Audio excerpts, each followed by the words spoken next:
Terima kasih Anda masih bersama kami di Sindo Siang bersama saya Nata Arman. Pemirsa Istana mengirimkan undangan bagi Presiden dan Wakil Presiden terdahulu untuk mengikuti upacara peringatan Hari Ulang Tahun ke-81 Republik Indonesia di Istana Merdeka. Namun tidak semua eks-presiden bisa hadir. Presiden ke-6 Susilo Bambang Yudhoyono yang tengah menjalani cek kesehatan di luar negeri. Sejumlah persiapan terus dimatangkan menyambut peringatan kemerdekaan ke-81 RI di Istana Merdeka Senin mendatang. Selain persiapan pasukan upacara dan paskibraka, undangan upacara juga sudah disebar, termasuk pada para presiden dan wapres terdahulu. Namun hingga Kamis kemarin, belum seluruh mantan presiden dan wapres yang mengkonfirmasi hadir. Presiden ke-6 RI Susilo Bambang Yudhoyono dipastikan tidak hadir dalam perayaan HUT RI ke-81 karena tengah menjalani cek kesehatan rutin di luar negeri. Sementara untuk Presiden ke-5 RI Megawati Soekarno Putri belum memberikan konfirmasi kehadiran. Presiden SBY kebetulan sedang menjalani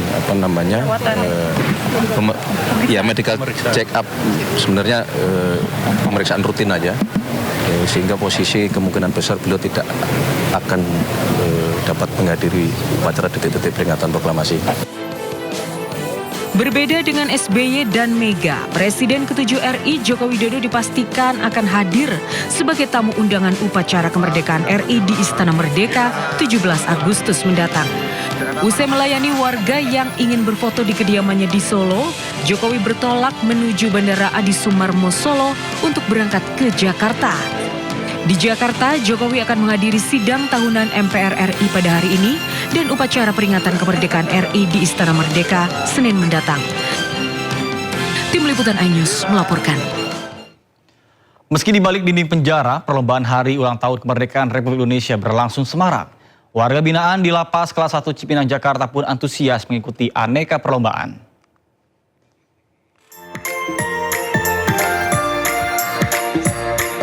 Sorak-sorai dan tawariang warga binaan mewarnai Pekan Olahraga dan Seni di Lembaga Pemasyarakatan Kelas 1 Cipinang, Jakarta. Sejumlah warga binaan dan petugas lapas antusias mengikuti beragam perlombaan untuk memeriahkan peringatan Hari Ulang Tahun Kemerdekaan RI. Mulai dari lomba pancing kerupuk, memindahkan jepit sedotan ke botol, memindahkan air dengan mata tertutup, hingga tarik tambang. Kegiatan olahraga dan perlombaan ini menjadi bagian dari pembinaan jasmani warga binaan yang tak hanya digelar saat perayaan Hari Ulang Tahun Kemerdekaan RI, tapi rutin dilakukan. Lapas Kelas 1 Cipinang mengadakan lomba tradisional dalam rangka Pekan Olahraga dan Seni bagi warga binaan dan petugas. Jadi kami melaksanakan lomba bermacam-macam, baik futsal, voli, tenis meja, dan yang pegawainya pun kami mengundang seluruh lapas rutan se-Jakarta. Jadi ini dalam rangka memeriahkan, memberikan semangat, motivasi kepada warga binaan biar mereka sehat, tampil sportif, dan turut berpartisipasi dalam rangka mengisi kemerdekaan Republik Indonesia dengan melahirkan atlet-atlet dari dalam Lapas Kelas 1 Cipinang. Tidak hanya mengejar gelar juara, para pemenang juga mendapatkan hadiah menarik. Selain memperingati Hari Ulang Tahun Kemerdekaan RI, kegiatan ini juga menjadi wadah mempererat kekompakan antar warga binaan. Dari Jakarta, Rio Manik, iNews melaporkan. Pemirsa, langit Jakarta bakal semarak oleh atraksi puluhan pesawat canggih TNI Angkatan Udara memperingati Hari Ulang Tahun ke-81 Republik Indonesia. Lantas seperti apa persiapannya, dan berikut liputan Juan Guardiola dari Lanut Halim Perdana Kusuma, Jakarta.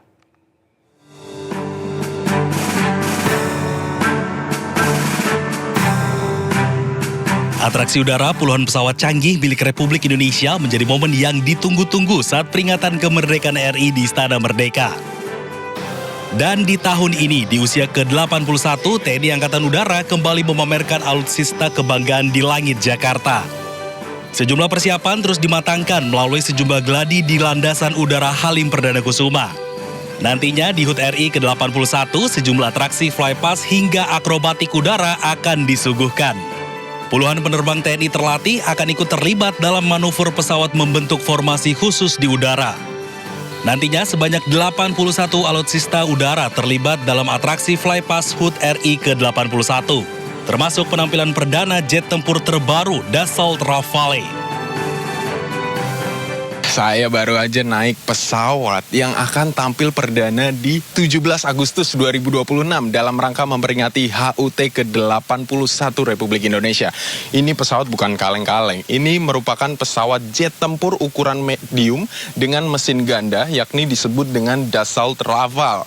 Ini Indonesia hanya punya 6 unit yang saat ini dinanti-nanti dalam pertunjukan yang akan ditampilkan di HUT nanti. Dan ini merupakan teknologi canggih karena merupakan pesawat jet tempur berukuran medium yang memiliki mesin ganda, tentu dilengkapi dengan persenjataan, kemudian ada juga navigasi dan teknologi yang luar biasa karena memang pesawat ini baru saja datang belum lama dan akan tampil perdana di HUT nanti. Dan ini merupakan tipe pesawat yang double seat atau ada 2 kru yang akan naik pesawat ini. Sementara yang satu situ yang di sebelah kanan saya ini merupakan pesawat Dassault Rafale yang sama tetapi memiliki 1 seat yang hanya digunakan oleh penerbang 1 orang saja.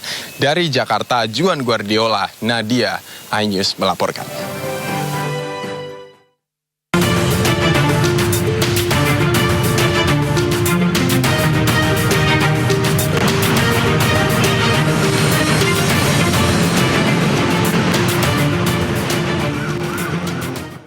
Pemirsa, saatnya kita simak pantauan lalu lintas pada siang hari ini dan kami telah terhubung dengan Brigadir AD dari NTMC Polri yang kini berada di kawasan Tamrin, Jakarta Pusat. Baik, selamat siang Brigadir AD, bagaimana pantauan lalu lintas dari tempat Anda melaporkan? Silakan.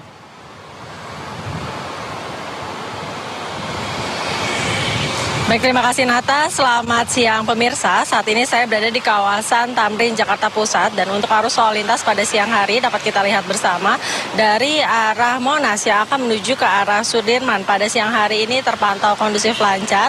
Kecepatan kendaraan dapat melaju dengan kecepatan normal selepas traffic light.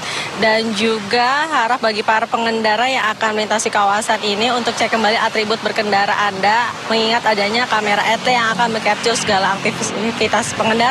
Dan kemudian dari arah sebaliknya, dari arah Sudirman yang akan menuju ke arah Monas, arus lalu lintasnya juga terpantau kondusif lancar. Perlambatan kecepatan kendaraan terjadi hanya menjelang traffic light. Dan di kawasan ini terlihat ada pun jalur busway. Harap bagi para pengendara untuk tidak menjadikan alasan terburu-buru bagi Anda dapat melintasi jalur busway sebagai lajur kendaraan Anda. Kemudian selanjutnya dari arah Kebon Sirih yang akan menuju ke arah Tanah Abang. Arus lalu lintasnya kendaraan dapat melaju dengan kecepatan berkisar 50 hingga 60 km per jam dan di kawasan ini masih banyak dari kendaraan roda 2 yang tidak menggunakan helm.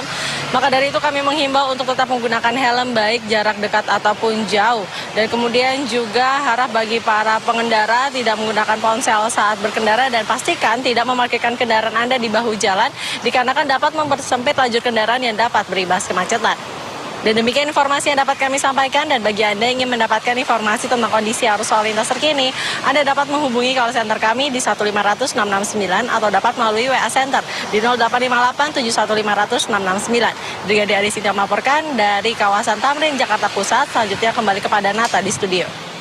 Baik, terima kasih Brigadir AD atas laporan dari kawasan Tamrin, Jakarta Pusat. Selamat bertugas kembali dan salam presisi.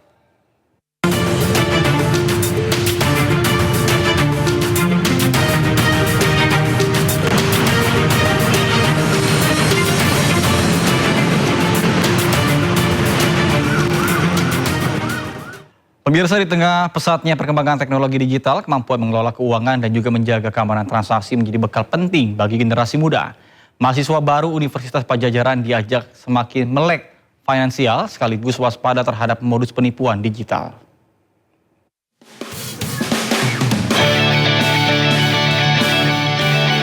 Melalui iNews Campus Connect di Universitas Padjadjaran, mahasiswa baru tak hanya mendapatkan inspirasi, tetapi juga edukasi yang relevan dengan kehidupan di era digital.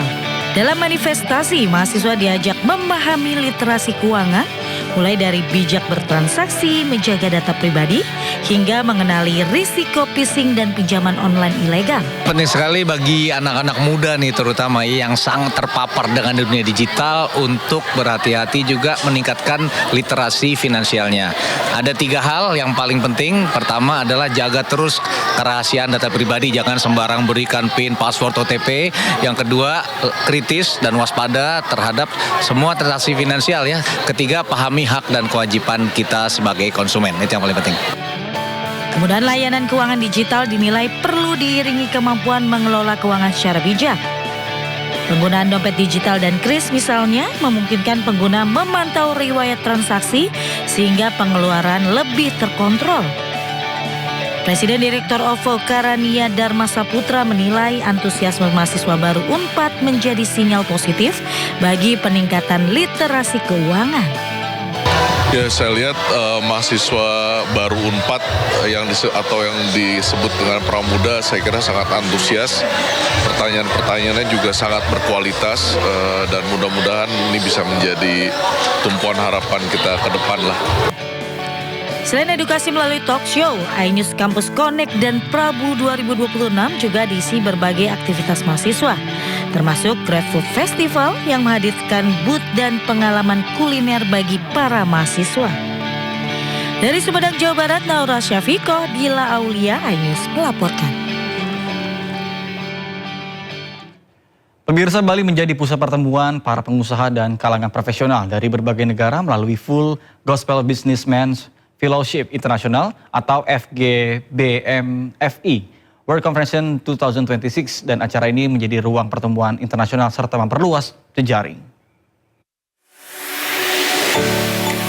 Acara yang digelar di Bali International Convention Center, The Nusa Dua, diikuti delegasi dari 48 negara. Konvensi ini sekaligus menjadi bagian dari perayaan 50 tahun Jubile FGBMFI dengan mengusung tema One Fire, One Vision for Acceleration. Selain menjadi ruang pertemuan internasional, kegiatan ini diarahkan untuk memperluas jejaring, menyatukan visi, serta membuka peluang kolaborasi di bidang bisnis dan kehidupan sosial. Selain itu, acara ini juga meraih rekor muri lewat gerakan distribusi dan pembagian majalah Voice serentak terbanyak di berbagai provinsi di Indonesia. Perkumpulan ini tidak bergerak atau tidak menyentuh sama sekali di politik, tapi kami hanya berdoa aja supaya terjadi kedamaian, dan kami percaya di mana ada kedamaian, di situ ada kenyamanan untuk bangsa dan negara. We lead lives because we want to be the light of the world and the salt of the earth. Therefore, we prepare business people to help transform nations. So we are in Bali, Indonesia for a World Convention, and we are happy to be here. Full Gospel Businessmen's Fellowship International (FGBMFI) Indonesia, yang dikenal di Indonesia sebagai Perkumpulan Usahawan Injil Sepenuhnya Indonesia atau PUISI, merupakan organisasi Kristen interdenominasi yang terdiri dari para pengusaha dan profesional mandiri dari berbagai bidang. Dari Badung, Bali, Indira Ari, iNews melaporkan. Pemirsa, usai sudah Sindo Siang hari ini, dan jangan lupa Anda bisa mendapatkan informasi terkini dan terbaru di kanal YouTube Sindo News atau melalui portal menghadirkan berita daerah, nasional, dan internasional lengkap di sindonews.com. Saya Nata Arman beserta kerabat kerja pamit undur diri. Terima kasih, selamat siang, dan sampai jumpa.